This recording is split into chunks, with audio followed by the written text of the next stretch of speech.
সবাইকে স্বাগত। কালীঘাটের কাকু, তার কথা নিশ্চয়ই আপনাদের মনে আছে। সেই কালীঘাটের কাকুর জামিন মামলায় সিবিআইকে রীতিমতো ভৎসনা করল কলকাতা হাইকোর্ট। কেন? কারণ সুজয় কৃষ্ণ ভদ্র তিনি কলকাতা হাইকোর্টে জামিন চেয়েছেন, জামিনের আবেদন করেছেন। তো এই জামিনের আবেদন করার পর সিবিআই তাকে হেফাজতে পেতে চাইছে। তো সিবিআই হেফাজতে যখন পেতে চাইছে, স্বাভাবিকভাবেই কলকাতা হাইকোর্টের বিচারপতি প্রশ্ন তুলছেন যে এতদিন পর 1.5 বছর ধরে তিনি ইডির হেফাজতে রয়েছেন। তো 1.5 বছর ধরে যখন তিনি ইডির হেফাজতে রয়েছেন, তখন অভিযুক্ত যখন জামিন চাইছেন, এখন তাকে হেফাজতে আপনারা নিতে চাইছেন, অর্থাৎ সিবিআই এখন হেফাজতে নিতে চাইছেন। তাহলে ইডির কাছে যে 1.5 বছর ধরে থাকলো, সেই 1.5 বছরের মধ্যে আপনারা তাকে জেরা করতে চাইলেন না কেন? ডিভিশন বেঞ্চ, কলকাতা হাইকোর্টের ডিভিশন বেঞ্চ কিন্তু এই প্রশ্ন তুলেছে যে 1.5 বছর পরে আপনাদের কালীঘাটের কাকুকে জেরা করতে হবে, এই কথা মনে পড়ল। কিন্তু 1.5 বছর ধরে এই যে কালীঘাটের কাকু অভিযুক্ত, তিনি তো ইডির মামলায় তাদের হেফাজতে রয়েছেন, তাদের কাছে রয়েছেন, ইডির মামলায় হেফাজতে রয়েছেন।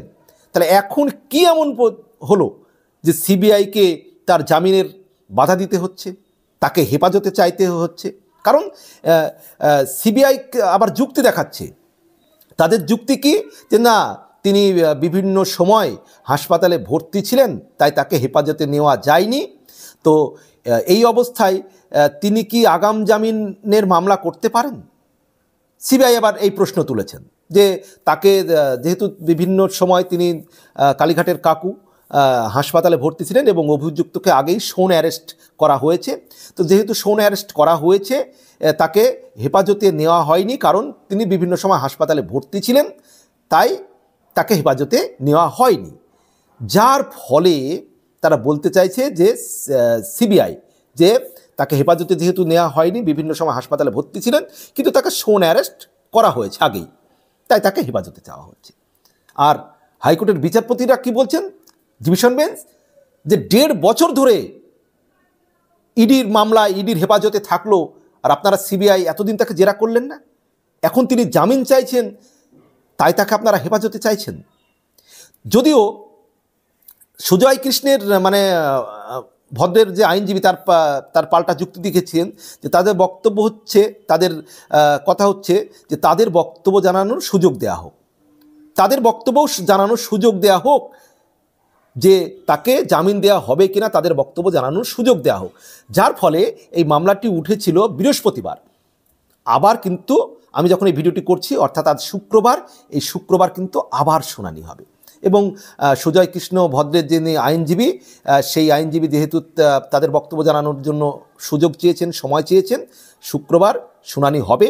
যার ফলে বৃহস্পতিবার অর্থাৎ গতকাল, অর্থাৎ আমি শুক্রবার ভিডিওটি করছি, বৃহস্পতিবার কিন্তু কালীঘাটের কাকুর যে আগাম জামিন মামলার কোনো হস্তক্ষেপ করেনি কলকাতা হাইকোর্ট বা আদালত, কোনো হস্তক্ষেপ করেনি। আজকে শুক্রবার আবার শুনানি হবে, শুনানির পর কী হচ্ছে আপডেট অবশ্যই জানাবো।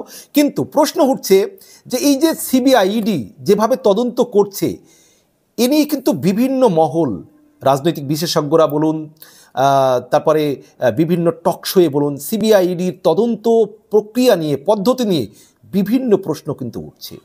সেটা সিবিআইয়ের বলুন, ইডির বলুন, যে তদন্তের যে কত দীর্ঘসূত্রিতা চলছে তো চলছেই। একজন মানুষের দেখা যাচ্ছে সেই কণ্ঠস্বর নেওয়ার পরে তাকে যে জেরা করা, তারপরে মানে কি বলা যাবে, একটা ভয়েস স্যাম্পল টেস্ট পাঠানো হলো তো পাঠানোই হলো। মানে সিবিআই ইডি যে কিভাবে কি করছে, এটা নিয়ে কিন্তু সাধারণ মানুষের মধ্যে দিন দিন বিভিন্ন প্রশ্ন উঠছে, প্রশ্ন কিন্তু জনগণের মনেও উঠছে। এখন দেখা যাক শুক্রবারে কালীঘাটের কাকুর জামিন মামলায় কি হয়, পরবর্তী আপডেট নিয়ে আসবো। আর আপনারা কি মনে করেন অবশ্যই আপনাদের মতামত কমেন্ট বক্সে জানাবেন। ভালো থাকবেন, সুস্থ থাকবেন, সবার জন্য শুভকামনা।